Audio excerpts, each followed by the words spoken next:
માતાજી મિત્રો, ફરીથી મારા નવા વિડીયોમાં તમારા બધાનું દિલથી સ્વાગત છે।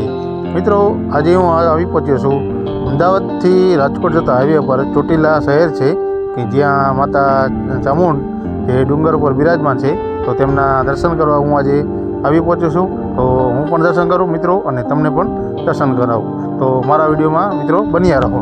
તો જય માતાજી મિત્રો। તો ચાલો આપણે ડુંગર ઉપર ચડીએ અને માં ચામુંડના દર્શન કરીએ।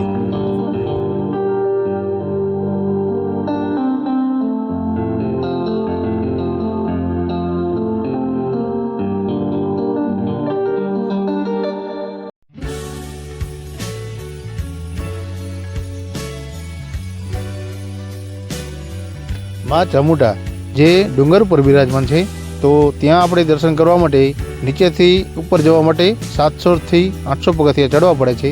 ત્યારે આપણે માના દરબારે પહોંચી શકીએ છીએ અને મા ચામુંડના આપણે દર્શન કરી શકીએ છીએ। તો તેના માટે આપણે ઉપર ચડવું પડે છે।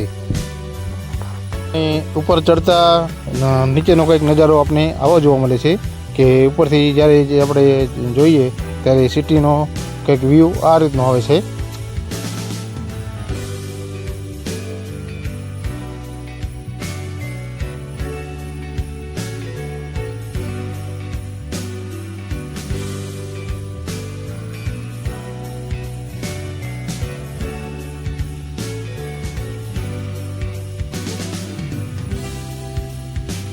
हाँ मित्रों, આપણે મંદિરની પાસે પહોંચી ગયા છીએ અને સામે તમે જે જોઈ રહ્યા છો તે મંદિર છે અને આ સાઈડ આપણે પુરુષોની લાઈન છે અને આ સાઈડ સ્ત્રીઓની લાઈન છે। તો દર્શન કરવા માટે પુરુષ અને સ્ત્રીઓની અલગ અલગ લાઈન છે। તો મિત્રો, આપણે પુરુષની લાઈનમાં અંદર જઈએ અને માના દર્શન કરીએ।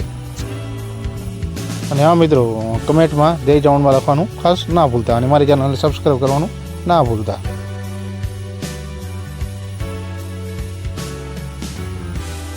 ચોટીલા ધામમાં માના દરબારમાં ભાવિ ભક્તોની લાખોની ભીડો હોય છે અને માના રવિવાર કે મંગળવાર કે પૂનમ હોય ત્યારે તો અહીંયા લાખો ભક્તોની ભીડ તમને જોવા મળે છે।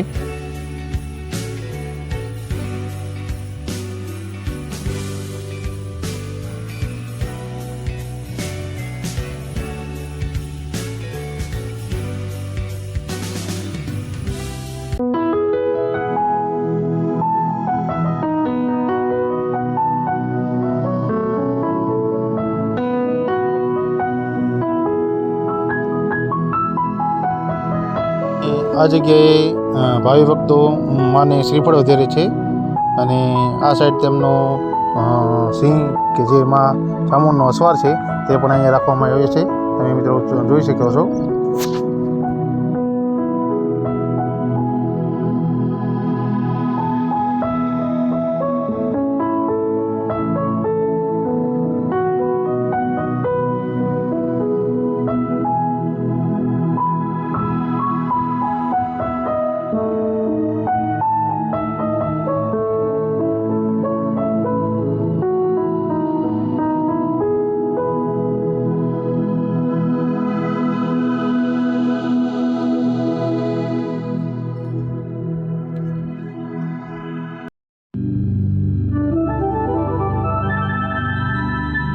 અને આ મિત્રો, આવા વિડીયો જોવા માટે મારી ચેનલને સબસ્ક્રાઈબ કરો અને આવા વિડીયો હું તમારા માટે લાવતો રહીશ। એટલા માટે મારા વિડીયોને જોતા રહો અને સબસ્ક્રાઈબ કરવાનું ખાસ ના જ ભૂલતા।